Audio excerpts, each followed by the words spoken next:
ஓம் ஸ்ரீ குருப்பியோ நம. ஸ்ரீ மகாபரிவாஜரணம் மகாபரிவாஜரணம். இன்றைக்கி தெய்வத்தின் குரல் பாகம் 5 சங்கர சரிதம் என்ற தலைப்பில் பிரிவாக சொல்கிறத மேலே வாசிக்கிறேன்.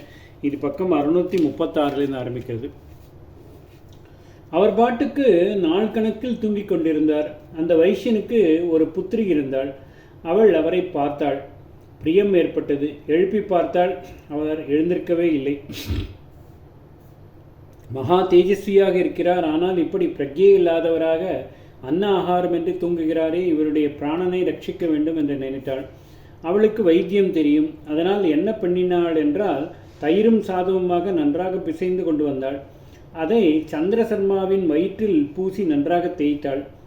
ரோமக்கூபத்தின் அதாவது மயிர்கார்களின் வழியாக அன்னசாரீரம் சரீரத்துக்குள் இறங்கிற்று. இப்படி ஒரு சிகிச்சை நம்முடைய வைத்திய சாஸ்திரத்தில் இருக்கிறது. தற்காலத்தில் ஊசி வழியாக குத்தி இன்ஜெக்ட் செய்கிறார்கள். இப்படி செய்வதில் குத்துவதான இம்சை இருக்கிறது. சரீரத்தில் புதிசாக துவாரம் செய்வதாகவும் இருக்கிறது. நம்முடைய வைத்திய முறையிலோ இயற்கையாக உள்ள ரோமக்கூபத்தின் வழியாகவே சத்தை உள்ளே இறக்க வழி சொல்லி இருக்கிறது.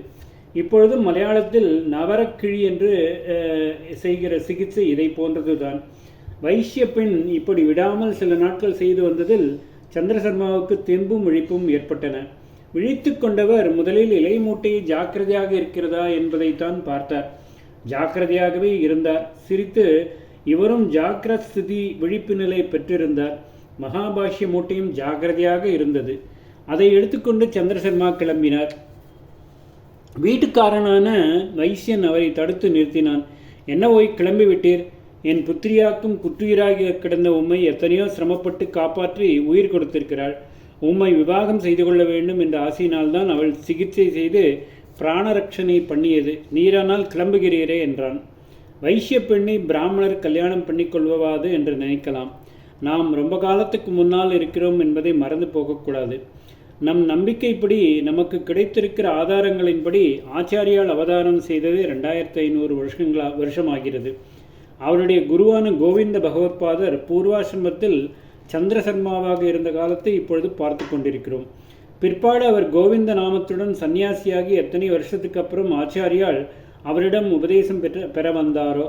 யோக சித்தர்களான கௌடபாதர், கோவிந்த பகவத்பாதர் முதலானவர்கள் நூற்றுக்கணக்கான வருஷங்கள் கூட ஆத்மனிஷ்டர்களாக இருந்திருக்கலாம்.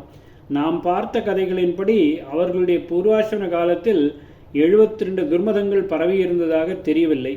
மூலமான சனாதன தர்மமே அனுஷ்டானத்தில் இருந்து வந்ததாக தெரிகிறது.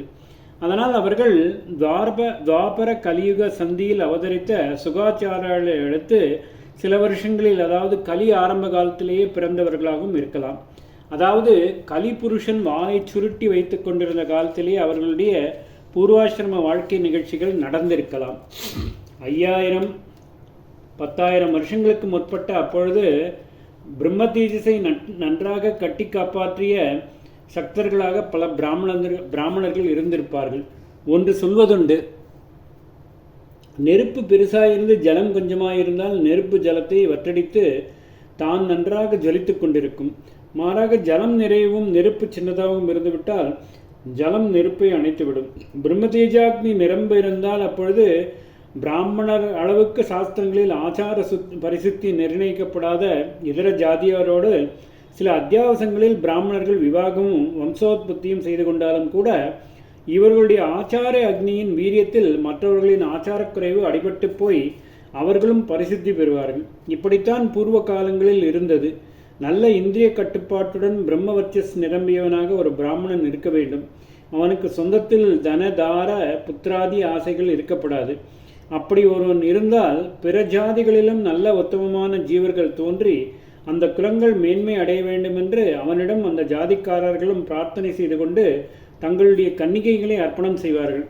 அவனும் அந்தப்படி பண்ணிவிட்டு புத்திரோத்பத்தி ஆனவுடனே அல்லது புத்திரனுக்கு உரிய வயசு வந்தவுடன் வித்யோபதேசம் கொடுத்துவிட்டோ அப்புறம் கொஞ்சம் கூட பற்றில்லாமல் புறப்பட்டு விடுவான். பூர்வ யுகங்களில் இருந்து வந்த இந்த வழக்கம் பிரம்மவர்ச்சஸ் குறைந்து கொண்டே போகும் கலியில் நிஷேதம்தான், அனுஷ்டிக்கத்தக்கதல்ல என்று விளக்கப்பட்டதுதான்.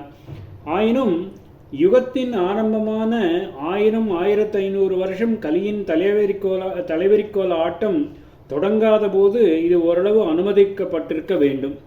இது பிற்காலத்துக்கு தற்காலத்துக்கு நிச்சயமாக நிஷேதம்தான். ஆச்சாரியால் தம்முடைய காலத்தவர்களையே அல்ப வீரியவாத் ஹீன வீரியேஷு வா வார்த்தமா நிகேஷு மனுஷ்யேஷு என்றெல்லாம் பிரம்மதேஜோ வீரியம் குறைந்து போனவர்களாகத்தான் சொல்லியிருக்கிறார். அந்த தேஜஸை அவர் மறுபடியும் ஜலிக்க செய்தார் என்றாலும் அப்புறம் மறுபடியும் மங்கி மங்கி போய் இப்பொழுது உள்ளவர்களை பற்றி கேட்கவே வேண்டாம். அதனால் இப்பொழுது வர்ண சங்கரியம் ஜாதி கலப்பு செய்வது கொஞ்சம் நஞ்சம் இருக்கும் பிரம்ம தேஜஸையும் மற்றவர்களின் குறைவான ஆச்சாரத்தால் ஜலத்தை கொட்டி நெருப்பை அணைப்பது போல போக்கடிப்பதாகத்தான் ஆகும். ஓம் ஸ்ரீ குருப்யோ நமः. ஸ்ரீ மகாபரிவாச்சரணம் மகாபரிவாச்சரணம் மகாபரிவாச்சரணம்.